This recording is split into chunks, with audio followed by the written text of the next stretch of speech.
Hello and welcome to an edition of Bob Plays Poker. And we start off with a check. Let's go ahead and bet here. I was going to do a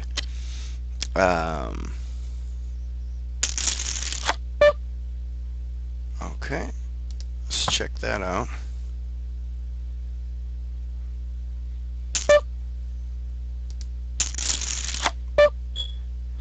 So now I've got two pair, but I'm still going to check because I don't know what the weirdness was here. But if he goes all in, I think I'm going to call. I won't raise him though. 7 jack, 2 pair, okay. I was worried about the flush.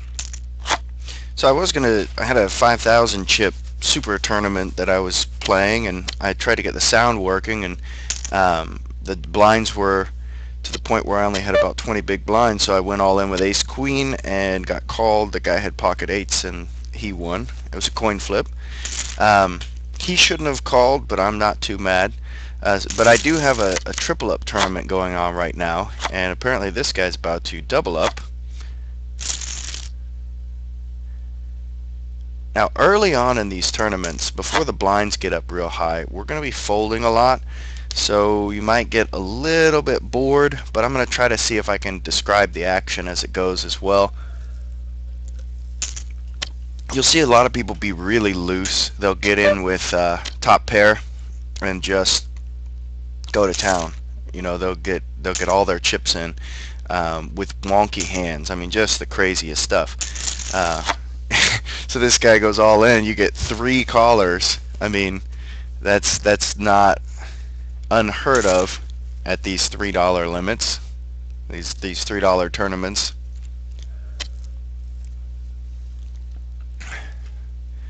An all in. I bet you this guy has an overpair. He might just have 2 high cards. Usually you don't really want to be competing when you're already all in. Okay, so he has straight. But notice he called originally after this guy. First of all, you got all these limpers. This guy goes all in with ace 6, and then he gets called with jack 10. So the blinds just went up 50, 100. We've got 20 big blinds, 21, 21.5 if you want to be accurate, or even more accurate, 0.52.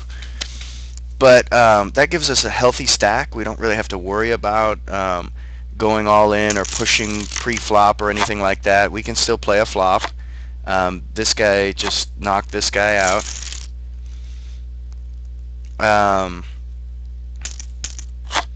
Ace Jack would be a hand that he could have shoved with, because he was down to around 1,500, so that he's 15 big blinds. He could have shoved with Ace Jack, but I think he called with Ace Jack, and that is a mistake. You don't really want to be calling all your chips off with a medium hand, and Ace Jack is really more in the range of medium versus like a good hand. Once people start shoving all the time and you realize, okay, this guy's shoving, he knows what he's doing, he's playing a lot of hands, then you can do that. Let's see how it went. Ace Jack was the guy who was in under the gun +1, and he raised all in. In this case, maybe, yeah, because he's only have another 7-10, so the pot odds might have forced him to call there, but he shouldn't be raising in that position with Ace Jack anyway. If anything, he should be shoving. The end result would have been the same, but because this guy has 4,000 and I'm a little bit in a late position, I'm going to go ahead and just limp in here, because I do have 20 to 1. Ugh. But this guy, he has 438. He's got a shoving stack, and I should have taken that into consideration. So if he shoves, I can't call that.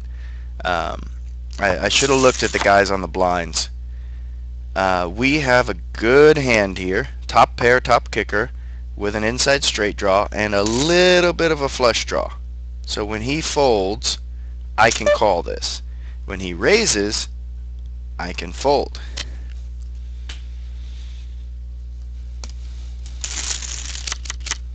Pocket nines catches a set. 2, 3, 4, 5. So 2 guys need to go out, and then we're good to go.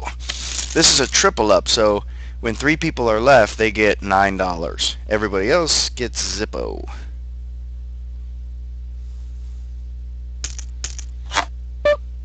A6. And let's look at that hand again, because I didn't see what the other 2 guys' hands were. I just was staring at that pocket nines like, oh, yep, I shouldn't have called. But I think we should have had one of the other 2 guys beaten, if not both. Let's see, pocket nines, queen 2 and king 3. These are your all-in hands. Now see, I wouldn't go all in with ace 5 with top pair. Not when I have 20 big blinds.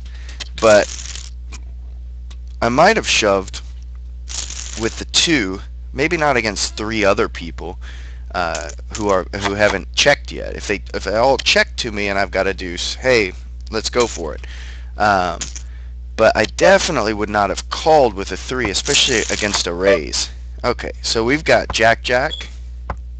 That's called trips right there. We're going to check. I'm going to check one more time, see if somebody wants to take a stab at this pot.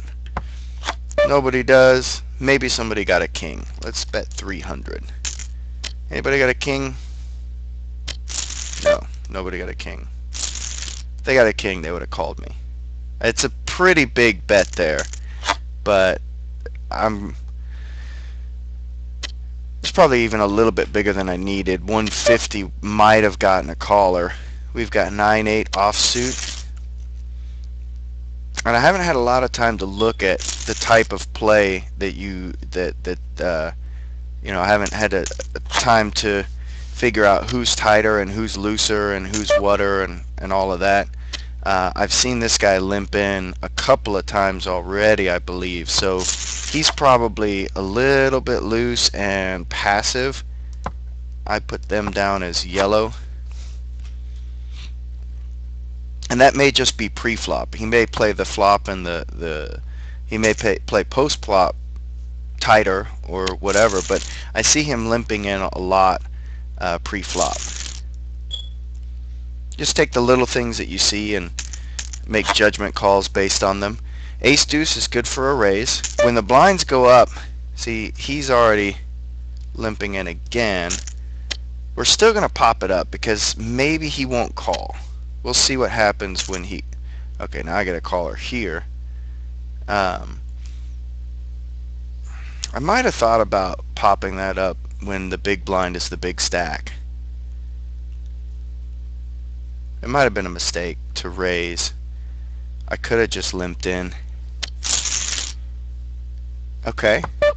2 cards to a flush. We're just going to continuation bet. See if he's there with us. No, he's not. Okay. Now notice 7 limped in and then he folded. So we've got some information on him. He'll limp in under the gun, which is where you want to be waiting for your premium hands, and he's limping in with whatever he can fold with, even after there's a caller. So by that time, he had 200 into like 700. He's getting 3 1/3 to 1 on his money, and he can fold that. Although, we can't expect him to think about pot odds. He didn't have a very good hand. He might have had like suited connectors, or I don't know. Could be trash. Could be he just doesn't like to fold. So we got a raise. It's only 100. We're getting 5 to 1 on our money, but there's really no reason to play deuce 3 offsuit.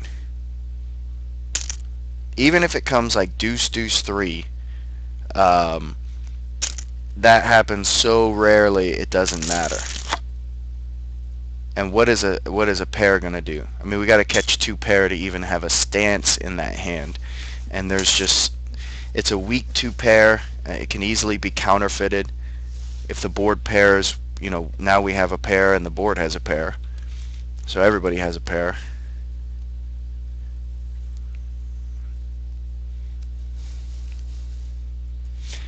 And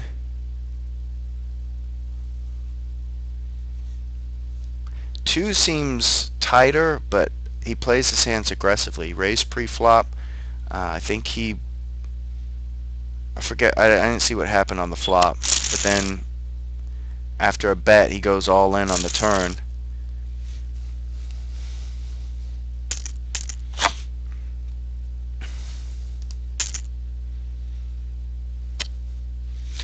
Now we can see that 7 is a curious player. If he wonders enough that you have it, he'll probably call. So we can expect him to call with not so good values. He's scared of a flush, but I mean, the guy could have had 2 pair, could have had a set. We know that 7 didn't have 2 pair because he probably would have called.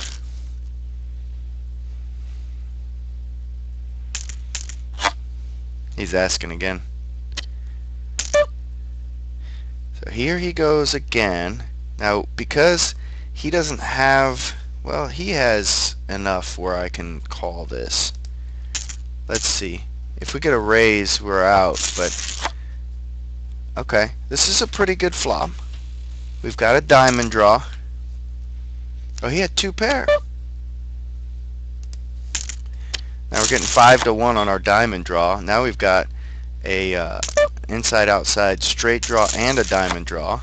And now we hit our diamond draw.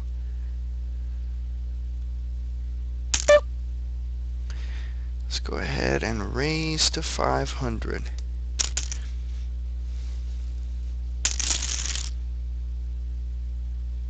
See, the thing that happened there, 5, 6, 3, 4, 5, 6, 7. Okay. Yeah. He kept on letting us draw to our flush. Now 7 usually limps in, so this little raise here actually indicates he probably has a very strong hand. We're going to see him probably go all in here. Yeah. And if he calls, he's probably beat. Yeah. See, it seems like not a lot of difference that this guy limps in, then he just raises to 200, and you're like, well, that's only 100 more, but the difference is he raised, and he's a very passive player. You don't see him raising. So, like, when he said he had 2 pair, that's when he bet 200.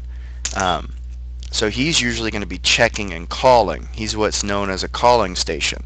When a calling station bets at you, as I learned when I played my cousin Kelly Wayne, don't stay in the hand.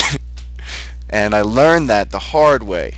It was during my formative years when I was interested in bluffs and wild aggressive play, and it had been working the whole tournament. We were the last 2 left, and then I bet into him, he raises, and then I push all in, and he has a full house.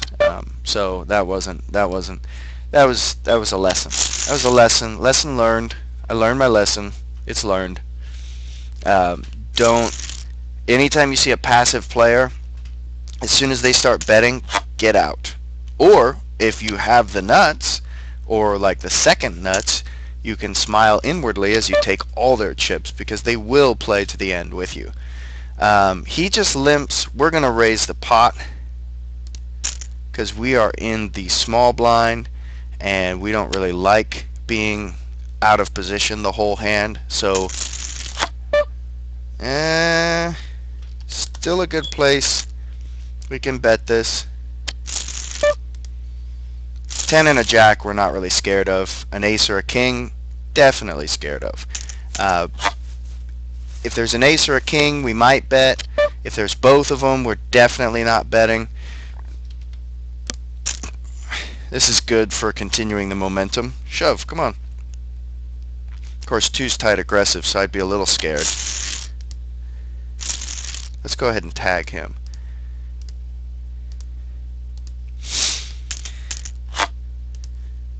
Oops. Let's get this back up. And 1 is tight, but we don't know aggressive or passive yet. Tight passive gets a little blue tag. And 6, I think, is tight passive. Every time I've seen him actually betting at somebody, he has had a real monster. So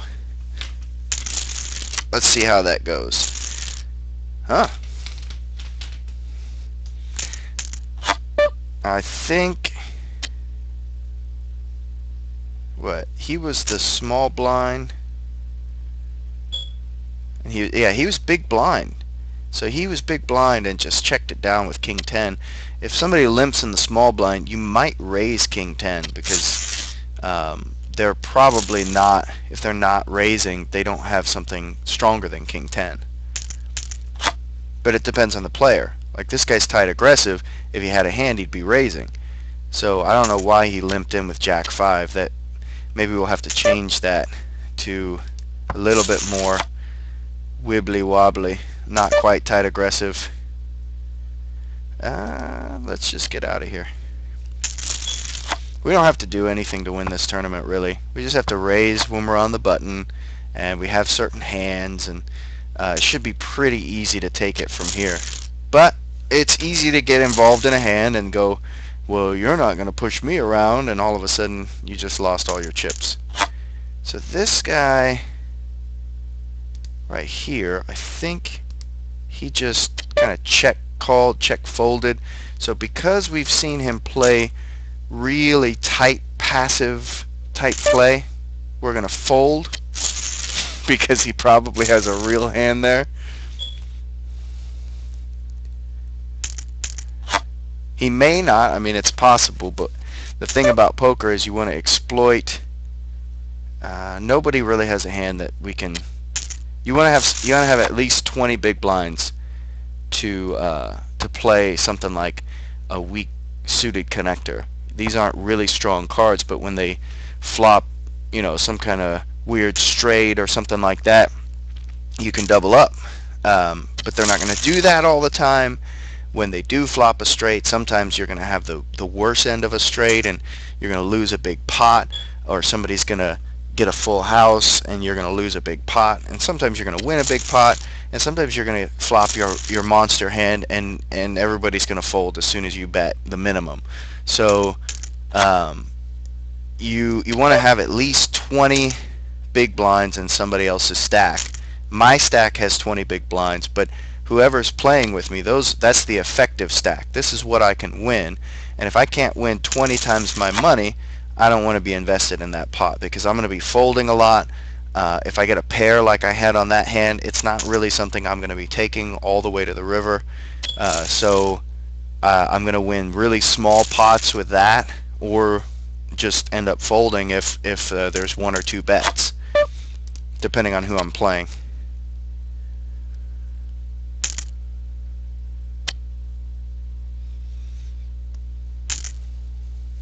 So let's play Guess the Hand.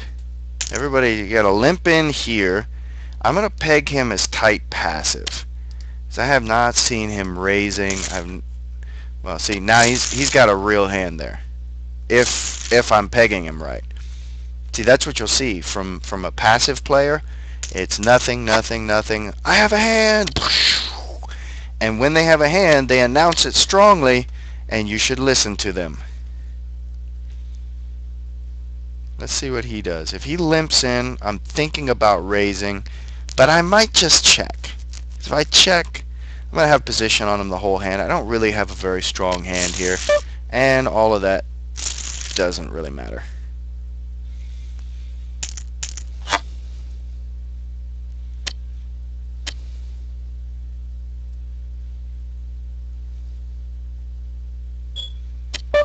I'm going to fold once.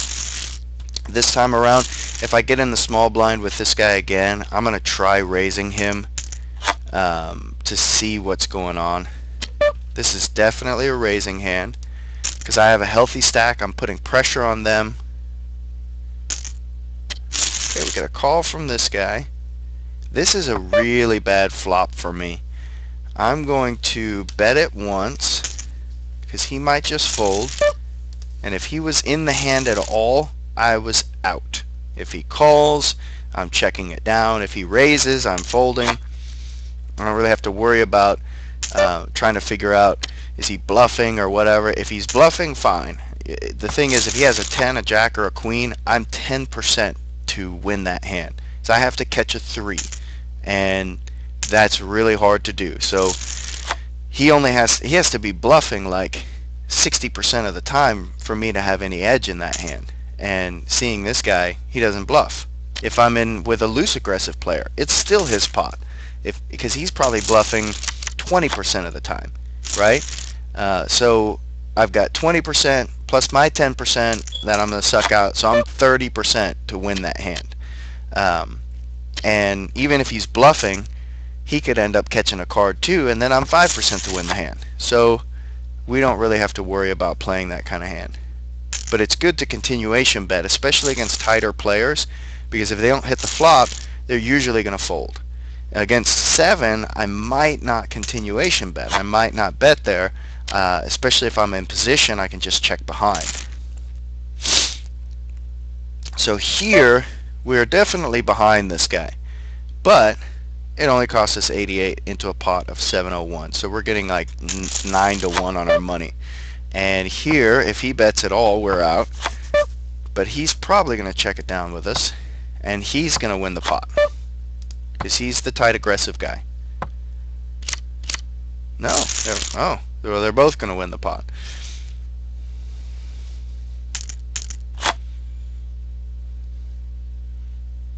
Would not have expected him to go all in with Queen 10. Let's get out of that hand. Good thing we got out of this hand.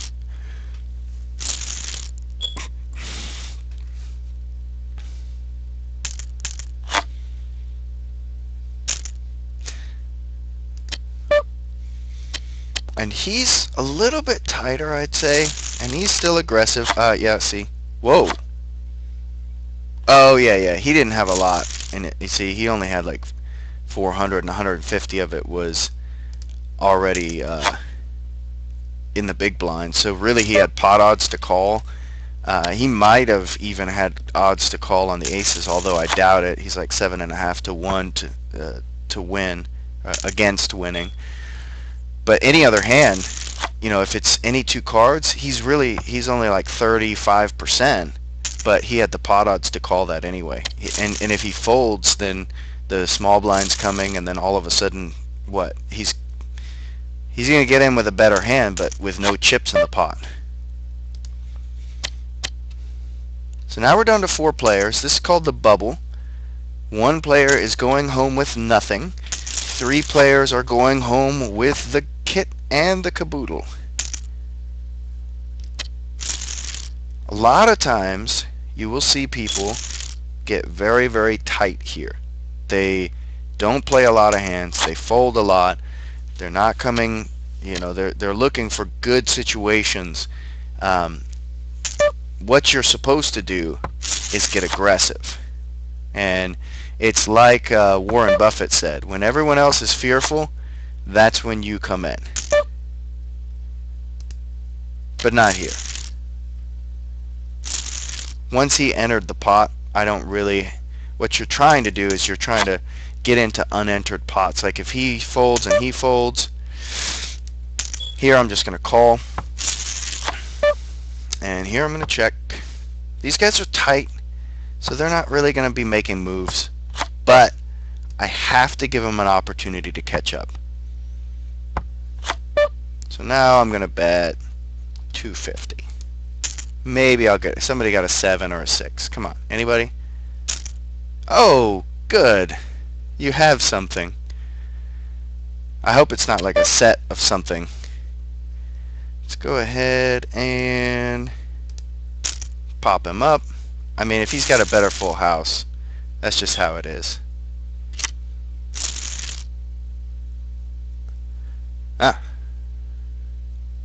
We were both slow playing. Well, that was nice. Okay, so I tripled up, and thank you very much for watching.